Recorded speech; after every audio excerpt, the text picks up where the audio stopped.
Hay bandidos que el derecho persigue y hay otros que la memoria popular se niega a condenar. Nahum Briones pertenece a esta segunda categoría. En Polvo y ceniza de Eliezer Cárdenas no solo narra la vida de un bandido, narra la forma en que una sociedad herida transforma el delito en símbolo.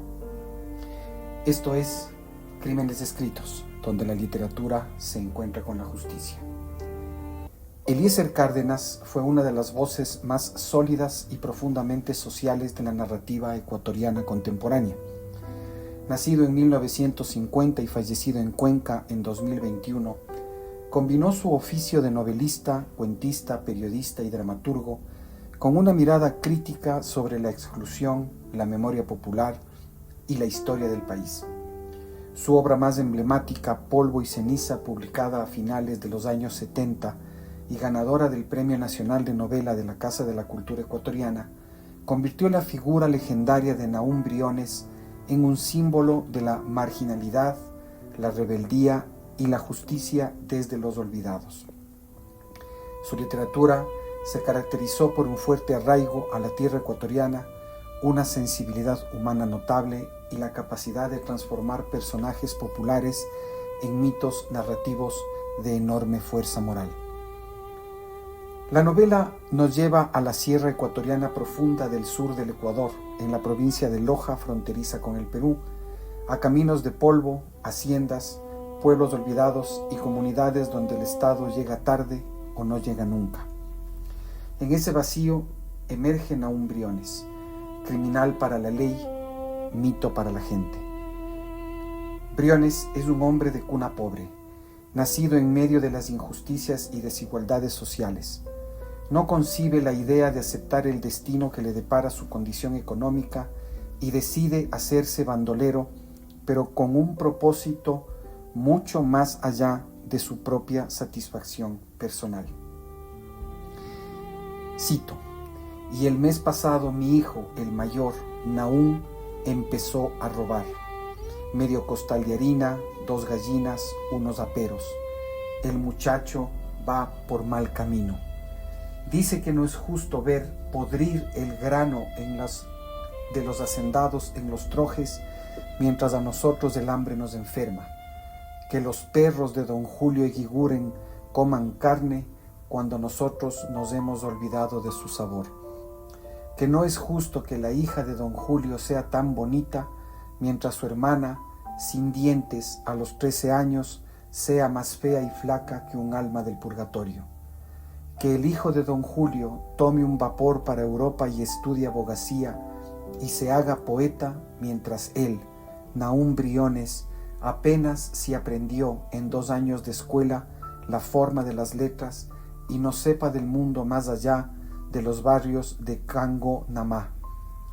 Eso me dice y yo quedo callado". Así, con esa concepción propia de su justificación para tomar el camino que transita en la vida empobrecida y rural del sur del país, nace una figura que estremece, atemoriza y mitifica su nombre. Un bandolero, un delincuente, un criminal. O un héroe, un rebelde, un benefactor de los pobres.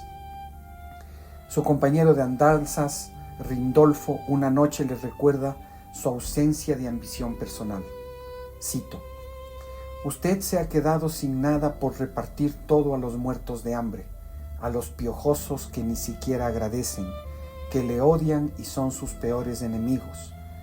Piense en las tierras, en el ganado, en toda la plata que tendría ahora si no hubiera desperdiciado sus ganadas en regalarlas a los mugrientos pordioseros que merecen vivir la vida que llevan porque nada hacen para mejorar.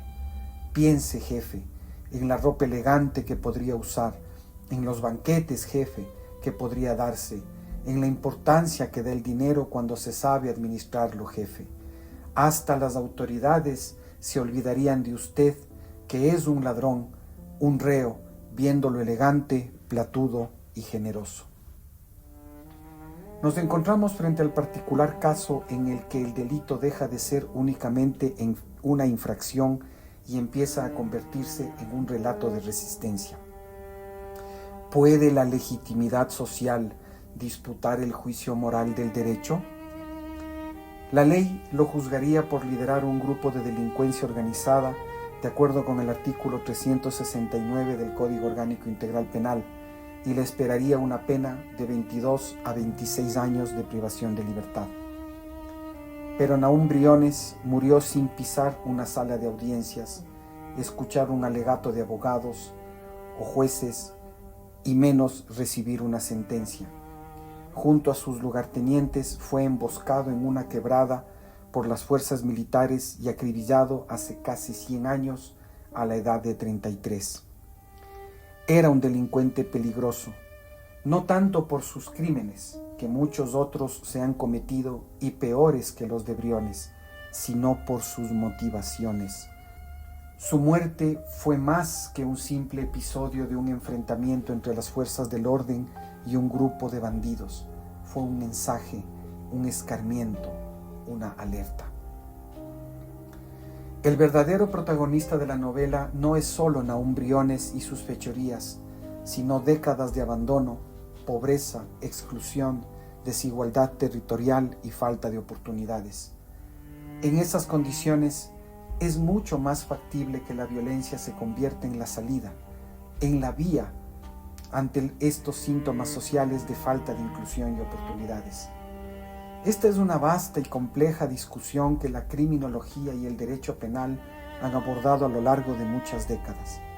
No se trata de justificar el delito, se trata de entender por qué se origina, qué provoca que jóvenes vitales, lúcidos e inteligentes decidan tomar el camino del crimen como una forma de vida.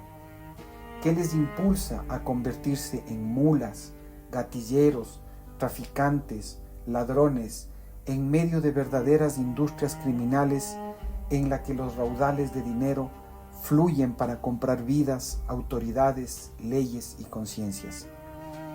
La discusión no es la misma cuando hablamos de Nahum Briones en comparación con estructuras criminales de la actualidad.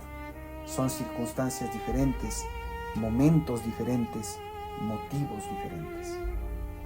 Nahum Briones es al mismo tiempo delincuente, víctima, rebelde y espejo de una injusticia estructural. A veces la sociedad convierte en héroe a quien el derecho llama delincuente, y ese es su caso. Uno de los muchos testimonios recogidos en la novela es una copla escrita en su honor que dice: ¿A dónde fuiste, Nahum? ¿A dónde te has escondido?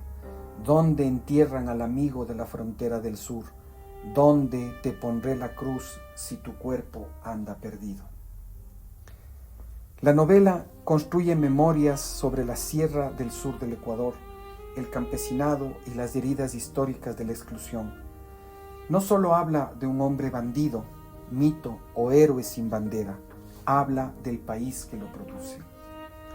Quizá Polvo y Ceniza no nos pide absolver a Nahum Briones, pero nos obliga a mirar el terreno social que hizo posible su nacimiento y su leyenda, porque a veces el verdadero delito no empieza con el disparo, sino con décadas de abandono. Esto fue Crímenes Descritos, donde la literatura se encuentra con la justicia. Si este episodio te hizo reflexionar, compartirlo es una forma de continuar nuestra conversación. Síguenos en Apple Podcast, Spotify, YouTube y TikTok. Nos vemos el próximo jueves.